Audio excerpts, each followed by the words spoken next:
우여곡절 끝에 이게 또 지난 시간에 거기 과표 그 추계조사 결정 경정까지 했었네요. 그죠? 그래서 그러니까 이 계산 순서는 꼭 기억하시는 겁니다. 순서 되게 정해져 있죠. 여기서 빼면 경비 빼주고 차익 나오면 여기서 이렇게 해서 이런 식으로 한다 했죠. 순서 많이 물어봅니다. 그래서 꼭 기억을 하셔야 돼요. 지난 시간에 여기 실거래가로 할 때 실거래가 확인이 안 될 때 추계조사 결정 이거까지 배웠습니다. 그죠? 실거래 확인 인정이 안 되면 여기 이제 추계한다 했죠. 그래서 순서 꼭 기억하셔야 됩니다. 얘는 매감기, 그죠? 그다음에 얘는 매감한기. 그러니까 순서가 꼭 바뀌면 안 되고 환산은 환산 취득 가액이니까 어디만 여기만 취득 가액은 적용하고 양도 가액은 적용하지 않습니다. 이런 것도 시험에 여러 번 나왔던 내용 기억하시고. 그다음에 얘가 이제 실거래가로 가면 요 두 개를 실거래가를 적용합니다. 자본적 지출과 양도비. 근데 얘네 둘은요, 얘가 실거래가 있을 때 적용하는 거 이렇게.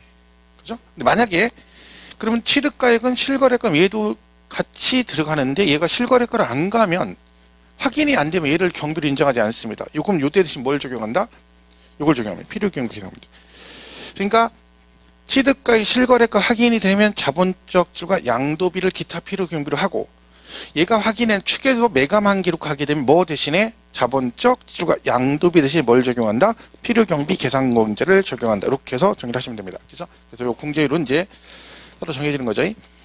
그리고 동일 방식에서 양도가액을 실거래가 적용하면 취득가액도 실거래가. 얘를 기준시가로 가면 취득가액도 기준시가를 적용합니다. 동일 방식을 적용한다는 얘기죠. 이 말은 얘네들은요, 여기까지는 요거 빼고 나머지 있죠. 얘네들 있는 거 적용하면 돼요. 그 양도가액 실거래가 있다고 실거래가 하면 되고 이거 있으면 이걸로 가고 얘도 있는 거 적용하면 되는데 누구는 안 된다는 거예요. 얘가 기준시가로 가면 취득가액은 얘네들이 있어도 무조건 뭘로 가라? 기준시가. 그 얘기면 동일 방식이라는 뜻입니다. 그래서 그거만 뭐 참고로 보시면 되죠. 환산 취득가액은 이렇게 구합니다. 여기까지 했었나요? 환산 취득가액, 그죠? 그 환산은 우리가 환산의 말이 뭐예요? 취득가액을 환산한다는 얘기죠. 그 기준시가 비율로 하는 거예요. 얘가 예를 들면 자, 취득 당시와 양도 당시 이렇게 있는데 얘가 실거래가가 얘는 확인이 안 된다는 얘기잖아요. 그죠? 근데 양도가액은 실거래가 있어요. 10억이.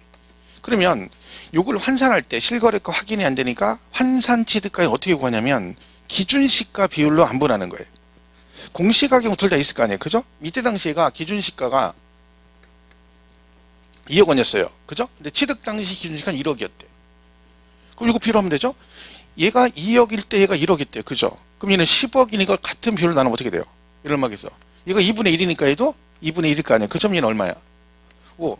이거예요. 별거 없어요. 이게 환산하는 거예요. 그래서 그걸 식으로 여기 지금 10억이잖아요. 그죠? 그러면 양도 당시 기준시가분의 취득 당시 이렇게 해서 2분의 1 해가지고 5억 이렇게 구한다는 거죠. 이걸 우리가 환산 취득 가액입니다. 이런 게 있다. 그냥 가볍게 보시면 되고요. 자, 그럼 이제 이게 중요합니다. 이 둘 다 순서 절대 바뀌면 안 된다. 이거 순서 바꿔서 시험에 엄청 잘 나옵니다. 매감한기, 매감한기, 매환관기 막 이렇게 바꿔 나오니까 조심하시고요. 그 다음에 그러니까 환산 취득가액은 취득이니까 취득가액만 적용하고 양도가액은 적용하지 않는다. 이 말도 기억하셔야 되고, 그리고 취득가액 추계할 때는 자본적 지출과 양도비 대신 뭘 적용한다? 필요경비 계산공제 적용한다까지 정리를 하시면 되겠습니다. 그 얘기는 거기 113페이지 표 밑에 주의에 다 써있죠.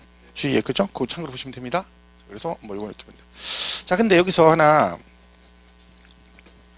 여기 환산, 자, 취득가액을 추계하게 되면 자본적 지출과 양도비 대신 뭐 한다 했죠? 필요경비 계산공제를 간다 했잖아요. 그런데 이 환산, 그러니까 취득가액을 환산 취득가액을 적용할 때는 예외가 있어요. 특례가 하나 있습니다. 그러니까 만약에 매매사례 감정이 없어서 취득가액을 환산 취득가액을 적용하게 되면 원래는 어떻게 돼요? 원래는 환산 취득가액에다 플러스 뭘 해야 돼요? 자본적 지출 양도비 대신에 필요경비 계산공제를 하잖아요. 원래 이게 정상인데 얘는 특례가 하나 있다는 거지. 요거 두 개 더한 금액, 원래대로 하는 금액하고 여기 있죠. 자본적, 이거 그런 거 두 개네. 자본적 지출과 양도비 있죠. 이 두 개를 합한 금액 중에서 둘 중에 어떤 금액? 큰 금액을 필요경비로 할 수 있다는 특례 규정이 있습니다. 그러니까 이때만 적용하는 거예요. 그러니까 매매 사례나 감정 얘네들은 그냥 그 금액에다가 필요경비 계산공제를 하면 되는데 언제만 따로 적용한다고요? 환산취득가액을 적용할 때는 요거 두 개 그러니까 만약 얘가 1억 6천이었다. 그죠? 이 두 개 합한 게 1억 6,500이에요. 그러면 얘가 더 크잖아. 그럼 밑에 거로 간다는 얘기죠. 그래서 항상 요건 예배가 있다는 거 하나 기억하시면 돼요. 요게 옛날에 계산 문제를 한번 나온 적이 있습니다. 그게 그 내용이 115페이지 있어요. 그 115페이지 보면 그 필요경비 계산공제 나오죠. 동그라미 2번에. 그 밑에 보면 특례에 참고해 보면 취득가액을 환산취득가액을 적용하는 경우 필요경비 산정 방법 그래가지고 그 나와있죠. 그게 그겁니다. 1하고 2 두 개 합한 금액 중에 어떤 금액? 큰 금액을 그죠? 이 얘기입니다. 참고해 보시면 돼요. 옛날에 그래도 이게 계산 문제로 다음 중 양도 차익을 최소화할 수 있는 금액을 구하시오라고 나온 적이 있어요.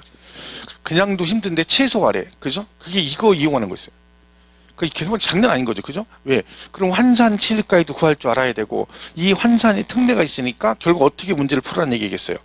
이 두 개 중에 큰 금액을 경비로 빼가지고 양도 차익을 구하라 이런 식의 문제였죠. 그러니까 뭐 문제가 읽으면 무슨 얘기인지 모르는 거죠. 그런 문제는. 그러니까 찍어야 되는 거예요. 감하게 아무 생각 없이 찍어야 되는 거예요. 그래서 이게 예배가 특례가 있다는 거 보시면 되고요. 자, 그래서 그 교재본 필요경비 계산표 있죠. 바로 위에. 이거 하나 한번 보시면 돼요. 필요경비 계산공제율은 어떻게 한다? 취득 당시 기준 토지 건물만 보시면 돼요. 나머지 볼 거 없고. 얘가 만약에 나오면 이거밖에 안 나오거든요. 부동산만. 그러면 이 필요경비 계산공제는 어떻게 구한다? 취득 당시 기준시가의 3%입니다. 그러니까 기준시가 3% 빼주는 거죠. 그리고 미등기는 0.3%예요. 그렇죠. 그래서 요거 하나만 기억하시면 돼요. 나머지는 뭐 거기 뭐 7%도 있고 1% 있고 있죠. 그런 거 볼 거 없습니다. 부동산만 잘 보시면 된다. 그래서 기준시가의 3% 빼주는데 취득과 관련된 거니까 양도 당시가 아니라 취득 당시 금액의 3%를 뺀다. 아까 왜 취득 당시 기준시가 1억이고 환산할 때 양도 당시 2억 원이었잖아요. 그죠? 그러면 얘가 취득 당시 기준시가 1억이니까 여기에 몇 프로? 3% 곱해서 빼준다. 그런 뜻입니다. 그죠? 그거를 뭐 대신에 자본적 지출과 양도비 대신에 경비를 인정해 주겠다. 뭐 그런 얘기들이에요. 그죠? 자, 보시고 이제 경비를 봐야 되죠. 우리가 이제 필요 경비가 자본적 뭐 취득가액, 자본적 양도비 쭉 있는데 우리 교재도 거기 113페이지, 114페이지 보시면 그게 다 필요 경비 얘기입니다. 그죠? 간단하게 써놓은 것도 많죠. 근데 그거는 기본서도 보면 되게 많아요, 양이. 그걸 외우지 마시고 여기 필요 경비에 포함된 자주 나오는 거 있다 했죠? 요거 위주로 일단 정리하시면 돼요. 그 의학집은 114페이지 맨 밑에 참고에 필요 경비에 포함하지 않는 경우라고 되어 있죠. 그거 이제 참고로 보시면 돼요. 자, 보시면 얘는 외우지 마시고 얘는 이래서 얘가 안 되는 거라. 즉 본인이 잘못해가지고 추가로 낸 비용이 있다. 그런 건 경비를 인정해 주겠어, 안 해주겠어? 안 해주죠. 자, 그런 차원으로 자꾸 이해를 하시면 돼요. 자, 취득세, 등록세는 빼줍니다. 왜? 세금이잖아요. 그죠? 세금이니까 당연히 빼주죠? 근데 얘가 세금을 내면서 뭘 냈어? 신고를 늦게 하는 바람에 뭐가 나왔어? 가산세가 추가됐어. 그러면 취득세가 1000인데 가산세 200에 1200을 냈었다. 그럼 경비를 얼마만 빼준다는 거야? 1000만 원만 빼줘. 200은 안 빼줘. 왜? 지 잘못이잖아요. 그죠? 그 얘기입니다. 그렇게 따지면 보유 관련 주세는 당연히 안 들어갑니다. 우리 보유 관련 주세 딱 두 개 배우죠. 뭐 배워요? 재산세하고 종합부동산세. 얘네들은 경비 안 빼주죠. 상식적으로 여러분 양도세 계산하는데 재산세고 종부세는 걸 누가 빼줍니까? 그죠? 얘는 보유 거래하고 전혀 관계없고 얘는 안 빼줘요. 얘는 그 세금은 다 빠지는 거죠. 그러니까 취득 관련 주세니까 뭐 취득세하고 등록세, 옛날 등록세 내신 분들 등록세 그거만 빼주는 거예요. 왜? 그건 살 때 낸 세금이니까 빼주겠다. 원래 경비는 입증을 해야 되거든요. 옛날에 그런 거 나온 데 있죠. 취득가액을 냈는데 납부 영수증이 없대. 영수증이 없으면 필요 경비에 포함되지 않는다. OX. 취득세를 냈는데 납부 영수증이 없대요. 그럼 경비를 빼주냐 안 빼? 이렇게 나온 적도 있어요. 원래는 있어야 되죠. 근데 세금은 지네가 세금을 걷어가고 내가 영수증이 없다고 안 빼준다. 그건 말도 안 되는 얘기죠. 근데 그런 식의 문제가 나온 적도 있습니다. 그죠? 자, 그 다음에 자, 얘는 2번은 왜 포함이 안 되겠어요? 딱 봤을 때.